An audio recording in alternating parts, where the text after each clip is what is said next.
What's going on, guys? I am Tim Kelly. This is Phillies Stoplight for April 2nd here on Pattison, and the Phillies are 5-1. They completed the sweep of the Rockies this afternoon, and say what you will about the Rockies and the Nationals, but ultimately 5-1 is a really good start, and it's about what you would expect them to do against these teams. If the roles were flipped and the Phillies were 1-5, people would be panicking. So I don't think you have to throw a parade that they're 5-1, but they've done what they should have done against certainly the Rockies. Are probably going to lose 100 games this season, and the Nationals are interesting in the sense that they have some young talents, but I still don't think they're a very good overall team. Their bullpen is pretty bad. So the Phillies took 5 out of 6 to begin the season, and Edmundo Sosa and Zach Wheeler were the story Wednesday night, but Thursday's story was really all about Taijuan Walker. He pitched 6 shutout innings, allowing just 3 hits and striking out 4. It wasn't overpowering, but his stuff looked significantly better than the season ago.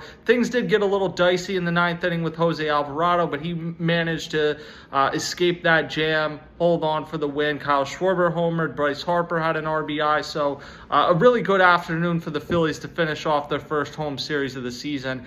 And going back to Taijuan Walker, it's a really good story. I mean, look, you pay for your ticket, you can do what you want at the stadium within reason, but I thought when he got booed on opening day, it felt unnecessary to me. I feel like there's a difference between booing a starting pitcher when they come off the mound after a bad start, that happens, and booing a guy when he's just being introduced as part of the 26-man roster on opening day, when he's not even playing in that game that day, hasn't pitched yet in a game that season. To boo him, I get people can do what they want. Philly's a tough town. No one's disputing that, and I don't think that it's wrong to hold people accountable. But to me, like, you boo a guy that got arrested or did something that is like heinous off the field. Booing him when he hasn't pitched, to me, it didn't necessarily sit right.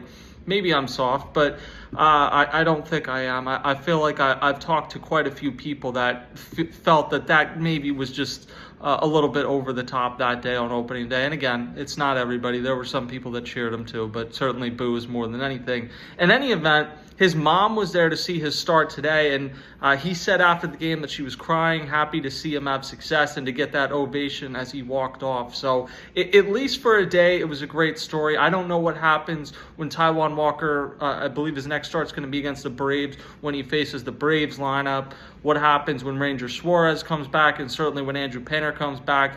But it's true, like, Taijuan Walker had a bunch of chances last year to flip out at the media when he was getting asked tough questions or throw the fan base under the bus or whatever, and he didn't do that. He was a professional through it all, good teammate. So I think you see a lot of guys in that clubhouse, and Rob Thompson's talked about it, rooting for him and very happy to see him have success. Even if it was only for a day, it was a good start to the season for him, and that's really what he needed after how last year went. It's also been a good start to this season for Edmundo Sosa, who is another guy that maybe we make too much about. I feel like a lot of times you see a guy like give a funny interview or smile on the field once, and people say, oh, he's a good clubhouse guy. But Edmundo Sosa really is beloved by his teammates. I mean, Zach Wheeler went out of his way to talk about it yesterday. I know Nick Castellanos has talked about it, Kyle Schwarber. There's a bunch of different guys that Johan Rojas have talked about kind of the presence he brings on that team, and that he's a good person in addition to being an excellent fielder and a guy that when he's hot offensively is really valuable. And we've seen that to this point. He's got 4 multi-hit games already this season. And it does feel like, and I'm not saying take Trey Turner out of the starting lineup by any means. Trey Turner should be playing every day that he's healthy and able to go. But it does seem like the Phillies are at their best, at least in the regular season, when he's occasionally providing that spark. And right now, maybe more than occasionally, given how he started. So he started over Bryson Stott Wednesday night. I was a little surprised he didn't get the start at third base over Alec Boehm today, but they are trying to kind of build guys up. It's a big thing early in the season to play back-to-back, to play 3 in a row, to kind of get your legs under you. So I understand why Alec Boehm ultimately got the start. And the Phillies are going to see right-handed pitchers this weekend, so I don't know how much of Edmundo Sosa you'll see, but he's going to continue to get opportunities at the very least against left-handed pitchers. That may be at the expense of Alec Boehm and or Bryson Stott, probably more Bryson Stott.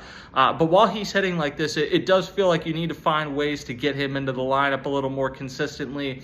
I don't know if you'll see him in the outfield, but if he continues to hit this way, I feel like we've had this news cycle 4 or 5 times the last few years about, we're going to start having him take some fly balls in the outfield. Maybe you do see him get some more looks in left field or center field, or at least do some pregame work to see if that's more of a possibility. But great start for Edmundo Sosa. And now really comes the real test for the Phillies as they welcome in the defending World Series champion Los Angeles Dodgers, who are undefeated. They come into town for a weekend set. Great pitching matchups. Game 1 on Friday, you got Yoshinobu Yamamoto against Jesus Luzardo. Yamamoto, obviously the Phillies tried to sign a couple off seasons ago. Ultimately, he went to the Dodgers. Jesus Luzardo looked pretty good in his first start with the Phillies, 11 strikeouts. Took him a little while to get going, but once he got going, you really saw that sweeper that goes on the back foot of right-handed pitchers it's a nasty pitch. Nick Castellanos talked early in spring training about how someone asked, Luzardo, and he said something to the effect of, other than 97-mile-an-hour fastballs and back foot sliders, no. So it was a way of saying how difficult he was to face when he pitched for the Marlins, and it'll be interesting to see how he does in his first home start. Game 2 Saturday, Roki Sasaki, another guy the Phillies would have liked to get a meeting with this past offseason, ultimately did not happen. He ended up with the Dodgers. He's going to go against Aaron Nola, who, the box score looks pretty bad for Aaron Nola's first start. I'll just say there were stretches in that where I'm like, this is the best start Aaron Nola's had in years, the first few innings. So, and I get it. He's been prone to the big inning. He's been prone to giving up home runs, and it's particularly problematic when it was multiple home runs that were more than solo home runs. One was a 2-run home run, one was a 3-run home run. Can't do that. Has to limit the home runs in general. I think we know how it's going to go with Aaron Nola. At the end of the season, we're going to look up and he'll have thrown 190 innings or thereabouts, have a pretty good ERA. He'll have given up home runs. Maybe he is more like your number 3 starter at this point, but that's fine. Teams would kill to have Aaron Nola as their number 3 starter. And then the final game of the series is Tyler Glasnow, who is somebody that when he's on the mound, his stuff is about as nasty as anybody in baseball. The problem is he's struggled to stay healthy as his career has progressed. Happened with the Rays, happened last year with the Dodgers.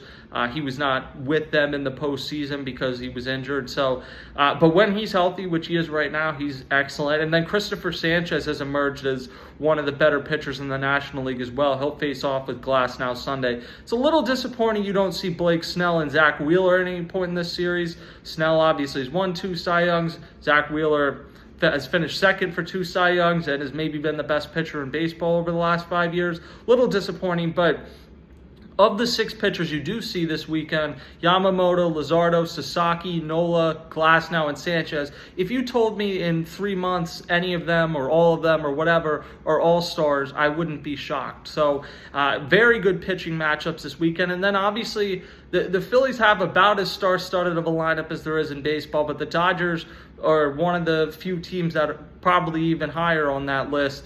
Shohei Ohtani, it's crazy to have Mookie Betts and have him not be the best player on his own team, but he's number 2 to Ohtani. Freddie Freeman, don't need to tell Phillies fans about Freddie Freeman. Defending World Series MVP, has killed the Phillies his whole career. But, I mean, there's other guys, Teoscar Hernandez, Tommy Edman, Will Smith. If they were on other teams, they would kind of be the focal point of the lineup. That's how deep this lineup is. So it's going to be a fun series. I do wish it was a little bit later in the season when maybe you feel like the teams have gotten to the point where they're settled into the season a little bit more. Shohei Ohtani is not yet pitching, So again, the Phillies will miss Ohtani pitching, and that might be a good thing for the Phillies in terms of wins and losses. But I would like to see Shohei Ohtani pitch. He really hasn't had that much success against the Phillies to this point. In games he's played at Citizens Bank Park, I don't believe he's hit a home run. He's had some singles and doubles that have scored runs, but like Matt Strahm last year pitched really well against him. So I'm interested to see how he does this weekend. And just the Dodgers are a super team. They're undefeated. It couldn't set up better for the Phillies this weekend. If they're able to take 2 or 3 this weekend, that's a massive early statement in the season to do that. And who knows? Like these games come October could decide who's the number 1 seed, who's the number 2 seed, whether you have a bye in the first round or don't have a bye in the first round. Big series coming up. The Phillies kind of got to ease into their season with the Nationals and the Rockies. Now they're going to have the Dodgers, and then I know the Braves have really struggled out of the gate, but they're going to have the Braves right after that. And I find it hard to believe the Braves are just not going to be a threat at all this season. So big series coming up. We'll be all over it on Pattison.com. You can check us out there. I'm Tim Kelly. This is Phillies Stoplight. I'll talk to you guys next time.